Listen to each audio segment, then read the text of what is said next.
안녕하세요. 반갑습니다. 마인드 스위치의 서민준 코치입니다. 오랜만에 인사드리네요.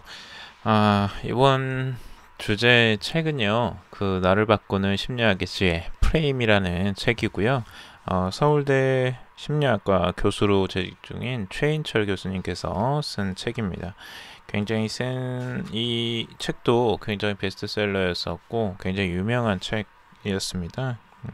다들 한 번씩은 들어볼 만한 책이었는데, 이 책에 또 중요한 내용이 있어서 오늘 이야기 나눠보려고 합니다. 오늘 주제는 이제 소유의 삶에서 존재의 삶으로 옮겨가는 것에 대해서 소유냐 존재냐에 대해서 한번 이야기 나눠볼 거예요. 우리 소유의 프레임과 이제 존재의 프레임을 두 가지를 나누는데요. 가장 영향력 있는 20세기 서상가 중 한 사람으로 꼽히는 에리 프롬이라는 분이 계십니다. 그분이 이제 사랑의 기술 그리고 소유냐 존재냐라는 이제 저서를 가지고 계시는데 소유냐 존재냐에서 산업화로 인한 물질적 풍요가 가져오는 폐해를 지적하고 소유의 삶에서 존재의 삶으로 옮겨갈 것을 강조하고 있습니다. 우리가 사는 삶은 보통 이제 소유의 프레임에 많이 갇혀 있는 경우가 많죠. 그래서 돈을 많이 갖고 싶다, 아니면 집을 갖고 싶다, 차를 갖고 싶다, 뭐 이런 것들을 보통 원하죠. 저도 이제 이런 프레임을 많이 보게 됐고, 저도 어릴 때 많이 그런 프레임에 갇혀서 살았었는데, 이게 이제 어떤 건지 좀 자세히 설명을 드리자면, 우선 이제 소유의 프레임을 가진 사람은 단순히 이제 가구를 장만하는 것으로 간주를 하고 남들보다 이제 더 좋은 가구를 소유하려고 한다는 거죠. 그런데 존재의 프레임을 갖고 있는 사람은 그 책상과 의자를 통해서 경험하게 될 지적인 세계를 기대해야 한다고 합니다. 그래서 그곳에 이제 그 책상에 앉아서 읽을 책과 써내려갈 일기 등을 이제 상상하면서 그 자체를 즐기는, 이제 경험 자체를 즐기는 거죠. 이게 어찌 보면 그것과 좀 비슷해요. 소유의 종말이라는 이 책의 내용과 좀 비슷한 부분도 있는데, 우리가 어떤 것을 소유하는 것을 지나서 이제 경험에 좀 더 포커스를 맞추고 접촉에 포커스를 맞춰서 그걸 좀 더 가치 있게 생각하는 거죠. 최근에는 이런 기준으로 조금씩 바뀌어가긴 하고 있는데 아직까지도 소유에 대한 프레임이 좀 더 강하죠. 실험을 한 가지 했다고 해요. 우리가 이제 심리학에서 항상 실험이 빠질 수 없잖아요. 그래서 이 실험을 한 가지를 했는데 경험을 위한 구매가 자신을 더 행복하게 만들었다는 사람과 그리고 소유 자체를 위한 구매가 더 행복하게 해줬다라는 사람들, 이 두 부류를 이제 나눠서 설문조사를 한 거죠. 2000년도 11월과 12월 사회심리학자 벤 보벨이 이끄는 연구팀이 20대부터 60대까지 1200명을 대상으로 이제 전화 설문조사를 실시했다고 해요.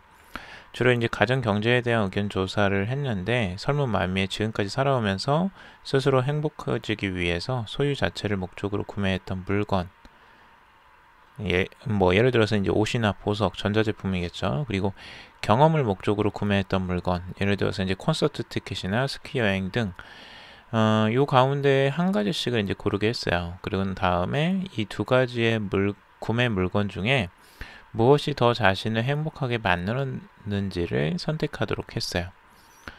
그 결과 이제 경험에 대한 구매가 자신을 더 행복하게 만들었다라는 사람은 전체 응답자의 57%였다고요. 근데 소유 자체를 위한 구매가 더 행복하게 해줬다는 응답은 34%에 불과했다고 합니다. 그럼 이 나머지는 어디 갔냐? 라는 건데요. 이 나머지는 이 잘 모르겠다라는 응답도 있었고 응답 자체를 하지 않은 사람들도 있었다고 합니다. 그래서 이제 전체적으로 아무래도 경험을 위한 구매가 자신을 더 행복하게 만들었었다라고 이야기를 하고 있습니다. 제가 코칭하면서 많이 보는 건데요. 많은 분들이 소유를 위해서 무언가를 고민하시고 소유가 이루어지면 나는 행복할 것이다 라고 생각하시는 경우가 많아요. 근데 시간이 지나면 그 소유했던 물건들에 대해서는 생각보다 그 가치를 느끼지 못하는 경우가 생각보다 많습니다. 예를 들어서 어릴 때 여러분들 장난감 한번 갖기 위해서 얼마나 애를 쓰고 그 정말 부모님을 졸랐겠어요. 저도 어릴 때는 뭐 장난감을 갖고 싶어서 정말 막 그 부모님에게 많이 막 뭐라고 할까 요청을 많이 했죠. 그런데 실제적으로 시간이 지나고 그 장난감이라는 거는 그 순간 살 때에는 굉장히 좋았는데 시간이 지나면서 그 장난감에 대한 만족감이나 가치가 떨어지기 시작하는 거예요. 그리고 그 장난감을 아예 가지고 놀지를 않죠. 그리고 거기서 주는 행복감이 이제 사라져 버려요. 그래서 실제적으로 그 소유를 했다라는 부분에 대해서 생각보다 그렇게 만족스럽지는 않았어요. 그리고 성인이 되고 나서도 무언가를 이제 소유한다라는 부분에서 많이 고민을 했었는데 음, 그 여러 가지가 있었죠. 다양한 것들이 있었는데 아무래도 이제 뭐 차나 뭐 다른 것들을 이 차가 있었으면 너무 좋겠다 막 이런 생각을 했지만 실제 차가 있어도 그때 편리함은 있지만 그게 소유를 했다라는 부분에 대해서 엄청나게 만족감을 계속 행복감을 주진 않거든요. 근데 이 자체가 어떤 경험을 했을 때에는 제가 그 경험이 평생이 가는 걸 느꼈어요.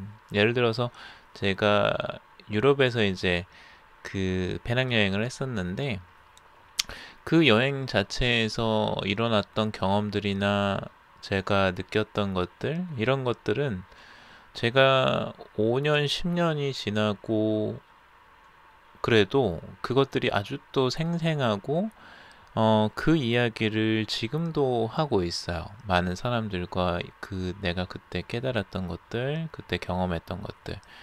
그리고 제가 친구들과 같이 무언가 파티를 열었거나 그리고 모임을 했었거나 요런 경험들에 제가 투자를 했던 거는 어, 정말 평생이 가는 것 같아요. 그때 그 기억들, 그 추억들이 아직도 남아있고 그 행복감은 생각하면 생각할수록 계속 떠오르거든요.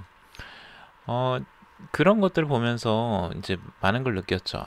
지금 행복감이 결국에는 내 경험, 그러니까 경험을 통해 경험을 위한 구매가 결국에는 내 평생을 가는 행복이구나. 이런 것들을 알게 된 것 같아요. 이 부분이 굉장히 중요하다라는 걸 느꼈고요. 그리고 경험을 위한 구매가 왜 중요하냐면요. 여러분들이 어떤 물건을 사고 어떤 소유를 위해서 계속 그 돈을 쓰는 것보다 경험을 많이 하게 되면 실제적으로 여러분들이 좋아하는 일이나 여러분들의 꿈을 찾는 데에도 훨씬 더 도움이 많이 된다는 거죠.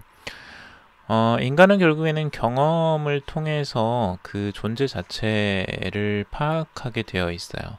근데 내가 그런 경험 자체를 하지 않고 물건만 쌓아놓는다고 생각해 보세요. 그 물건만 가지고 있다고 해서 여러분들의 존재 자체가 무언가 내가 이런 존재구나를 느끼기가 쉽지 않다는 거죠. 그러니까 어떤 부분에 대해서 여러분들이 경험하시는 게 굉장히 중요하다는 거예요. 그래서 그 경험을 최대한 즐길 수 있고 여러분들이 좋아할 만한 경험들을 구매하시는 게 여러분들에게 훨씬 더 도움이 되고 좀 더 행복하게 만들어주는 것이다 라고 할 수가 있겠죠. 그래서 현명한 소비자는 가급적 소유의 프레임을 피하고 존재의 프레임을 가지려고 노력한다 라고 이 책에서 말하고 있습니다. 그리고 에리 프롬의 충고처럼 소유의 프레임보다 존재의 프레임이 삶의 질에 더 중요하기 때문이라고 이야기를 하고 있습니다. 삶에서 여러분들이 결국에는 남는 게 무엇이냐? 여러분들에게 남는 건 결국에는 어떤 물건을 갖고 있는 것보다 어떤 경험을 내가 체험해봤다라는 게 더 크게 남을 것입니다. 그래서 그런 부분들을 좀 더 깊이 있게 생각을 해보시고 여러분들에게 진짜 중요한 게 무엇인지 한번 생각해 보셨으면 좋겠어요. 음, 오늘은 이제 소유의 삶과 존재의 삶에 대해서 같이 이야기 나눠봤고요. 도움이 되셨